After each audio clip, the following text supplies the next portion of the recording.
ఉన్న బంగారాన్ని విడిపించి ఆ రోజు ఆన్లైన్ రేటుకే మేము కొంటాం. Sharma gold company. అసలు ఇప్పటి వరకు బయట ప్రపంచానికి తెలియని మిస్టీరియస్ టెంపుల్స్ ఏమైనా ఉన్నాయా? అసలు నీ దేశమే మిస్టీరియస్ దేశం తల్లి. ద్వారక నిర్మాణం ఎట్లా ఉండేదో తెలుసా? అక్కడ సిరామిక్ టైల్స్ మొత్తం అందరూ మగపిల్లలే అయితే ఒక్క ఆడపిల్లన్నా లేకపోతే ఎట్లా అంటే అదే పిండాన్ని మార్చి ఆయన ధర్మక్షేత్రే కురుక్షేత్రే సమవేత యుయుత్సవ ద్వారక ఉందని తెలిస్తే మహాభారతం కరెక్ట్ ఉన్నట్టే కదా. దాని కెపాసిటీ ఎంత ఉంటుందో ఆ లెక్కన. ఒక పురం అది. What is astra and what is shastra? 7 గ్రహాలు 2 ఖండన రేఖలు ఇవన్నీ ఉన్నాయని ఎట్లా కనుక్కున్నారు? వాళ్ళకి ఏ టెక్నాలజీ ఉంది నాకు చెప్పి. ఇప్పుడు ఈ ప్రపంచం మొత్తంలో నాశనం కాకుండా మిగిలి ఉన్నటువంటి ఏకైక జాతి, ఏకైక సంస్కృతి అఖండ భారతదేశం ఎలా ఉండేదండి? భరతవర్షే భరతఖండే మేరోహ దక్షిణ దిగ్భాగే. మరి ఇంతకీ అసలు రావణ లంక ఎక్కడుంది? లేదు. నమస్కారం, వెల్కమ్ టు సుమన్ టీవీ. నేను గీతాంజలి. ఇవాళ నా ముందు ప్రత్యేక అతిథి ఉన్నారండి. వారికి సంబంధించిన వీడియోస్ ఈ మధ్య కాలంలో నేను చూశాను. అసలు మాట్లాడుతున్నంతసేపు కూడా అలా మనం ఆ స్క్రీన్కి అతుక్కుపోతాం అంతే. వారు చెప్పే ప్రతి విషయం నిజమా అని ఆశ్చర్యానికి లోనవుతాము. ఇలా జరిగిందా అని మనకే అనిపించి నిజమే కదా అని మనమే రియలైజ్ అవుతాము. బట్ తెలుసుకోవాలి ఇంకా ఇంకా అనిపిస్తుంది వారు మాట్లాడే ప్రతి ఒక్కటి కూడా. ప్రత్యేకించి పురాణాల్లో అంటే మనం ఏన్షియంట్ హిందూ టెక్నాలజీ ఏ విధంగా ఉండేది, ఇప్పుడు మనం ఏవి వాడుతున్నాం, ఇంతకు ముందు కాలంలో టెక్నాలజీ ఎలా ఉండేది, అసలు మన పురాణాల నుంచి ఇతిహాసాల నుంచి మనం ఏం నేర్చుకోవాలి, ఎలా మన లైఫ్ స్టైల్ ఉండాలి, ఇప్పుడు మనం ఏదో ఈజీగా ఒక మాటలో చెప్పేస్తున్నాం కానీ అప్పటి రోజుల్లో అసలు ఎలా ఉండేవి, ఇవన్నీ కూడా మాట్లాడి లేటెస్ట్ నాకు తెలిసి ఇప్పుడున్న జనరేషన్ వాళ్ళందరికీ కూడా ఆయన ఒక డిక్షనరీ అయిపోయారు. ఆయన ఒక బెస్ట్ బుక్ అయ్యారనే చెప్తాను నేనైతే. వారే ది మదన్ గుప్తా. ప్రస్తుతం నాతో పాటు ఉన్నారు. ఇవాళ కూడా ఇటువంటి చాలా సున్నితంగా ఉన్న అంశాలే కావచ్చు, మన దగ్గర ఉన్నటువంటి కొన్ని సందేహాలే కావచ్చు, వీటన్నిటి గురించి వారి ముందు ప్రశ్నలుగా నేను ఉంచబోతున్నాను. మరి వారు ఎటువంటి సమాధానాలు ఇస్తారు, ఎలా మనల్ని ఇంకా అవేర్నెస్ క్రియేట్ చేస్తారు మనకు అనేది వారి మాటల్లో విని తెలుసుకుందాం. మదన్ గుప్తా గారు నమస్తే అండి.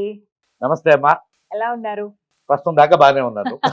బట్ లేటెస్ట్ సెన్సేషన్ మీరు చాలా మాకు తెలియని విషయాలని తెలియజెప్తూ ఉన్నారు, అవేర్నెస్ అనేది పెంచుతున్నారు చాలా మంది. మీకు తెలియని విషయాలు కానీ నాకు నేను తెలుసుకున్న విషయాలు. నిజంగా మీ రీసెర్చ్ చేయటం అనేది చాలా గొప్ప విషయం. అది మా అందరికీ అర్థమయ్యే రీతిలో చెప్పటం కూడా ఇంకొకటి అండి.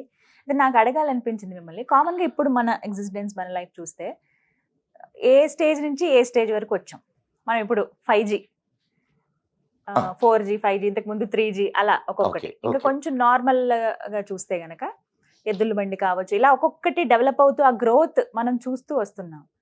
అంటే ఇదే కదా, అంటే స్టార్టింగ్ ఇదే కాదు కదా. మన పురాణాల్లోనేమో లేదు, చాలా రిచ్ లైఫ్ ఉండేది, అప్పుడు కరెంట్ ఉండేది, అప్పుడు చాలా అన్ని వినియోగించుకునే వాళ్ళు, అన్ని భోగభాగ్యాలు ఉండేవి అని చెప్పేవాళ్ళు.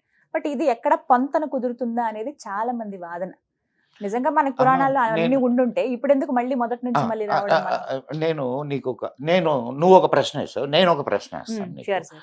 ఏంటంటే మనమే తెలియగల వాళ్ళమా? అస్సలు కాదు. ఇంతకుముందు తెలియగల వాళ్ళు పుట్టలేదా? ఇప్పుడు ఇది అనంతమైన కాలగమనం, అవునా కాదా? ఎన్ని వేల సంవత్సరాల నుంచి ఉందో సృష్టి నీకు తెలుసా? తెలీదు. సో ఇన్ని వేల సంవత్సరాల్లో ఈ 300-400 సంవత్సరాల్లోనే నువ్వు 300 సంవత్సరాలే, 400 సంవత్సరాలు కూడా ఎక్కడైంది? ఇది ఈ సైంటిఫిక్ డెవలప్మెంట్ అనే ఇది జరిగి. సో ఈ 300-400 సంవత్సరాల్లోనే తెలివిగల వాళ్ళందరూ పుట్టారా? అంతకుముందు లేరా? అంతకుముందు ఇటువంటి ఊహలు, ఇటువంటి ఇవి ఎవరికి రాలేదా? అదే వచ్చుంటే వాటికి ఆధారం ఏంటి ఉన్నాయి అనడానికి? నీకు ఇంకొక చిన్న ఇది కూడా అమ్మా. ఒక్కొక్కసారి న్యాచురల్ కలామిటీస్ అయితే ఏమి, యుద్ధాల వల్ల అయితే ఏమి, వీటి వల్ల మొత్తం వినాశనం అయిపోతుంది. ఇప్పుడు ఎందుకమ్మా? రేపు 3rd వరల్డ్ వార్ వచ్చింది, సపోజ్ 3rd వరల్డ్ వార్ వచ్చి మొత్తం నాశనం అయిపోయింది, ఏదో కొంతమంది మిగిలారు. వాళ్ళల్లో ఎంతమందికి ఈ సైన్స్ తెలిసి ఉంటుంది? అసలు ఈ సైన్స్ ఎప్పుడు ఎంతవరకు ఎగ్జిస్ట్ అవుద్ది? పాయింట్. అవునా కదా?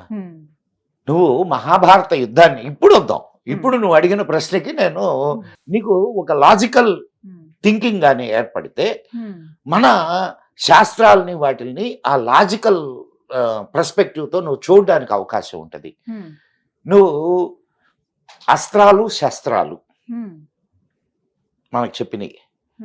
What is astra and what is shastra? శస్త్రము అంటే కత్తులు కటార్లు, అస్త్రము అంటే మంత్ర ప్రయోగంతో చేసేది అని.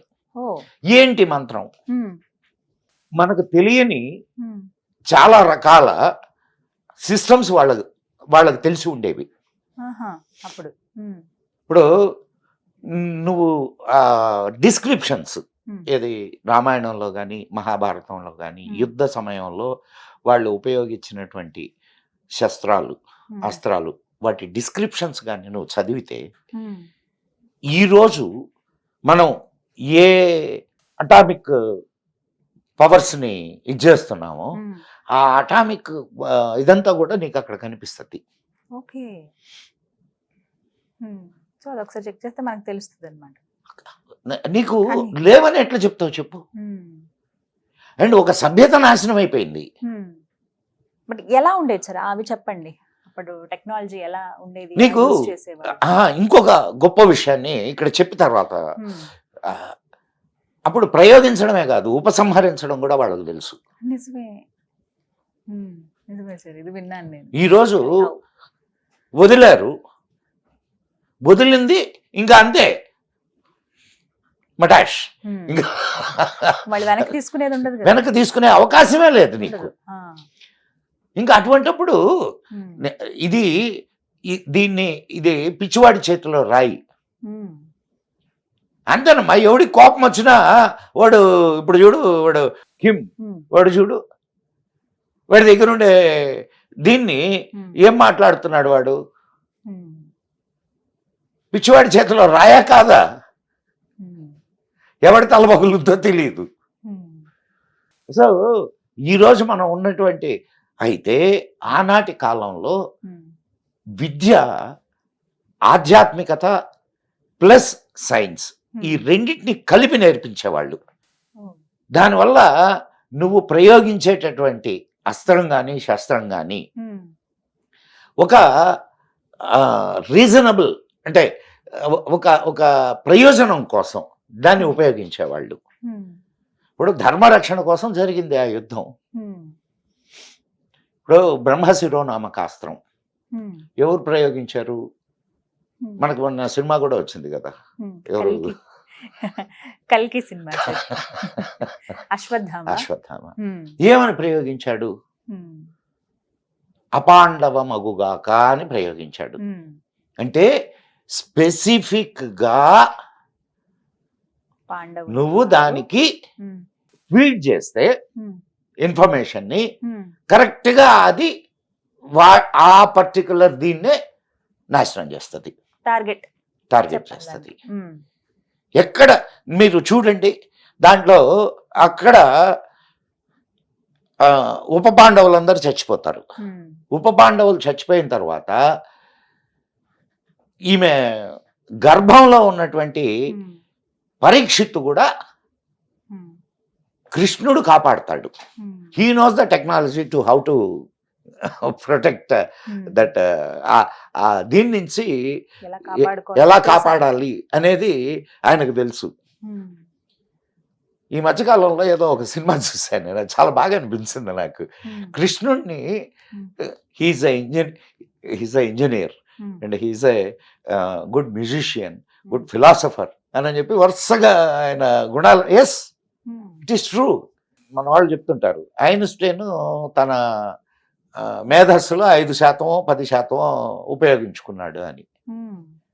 5% 10% ఉపయోగించుకుంటే ఐన్స్టైన్ అయితే అంతకంటే ఎక్కువ ఉపయోగించుకుంటే కృష్ణుడు అవుతాడు.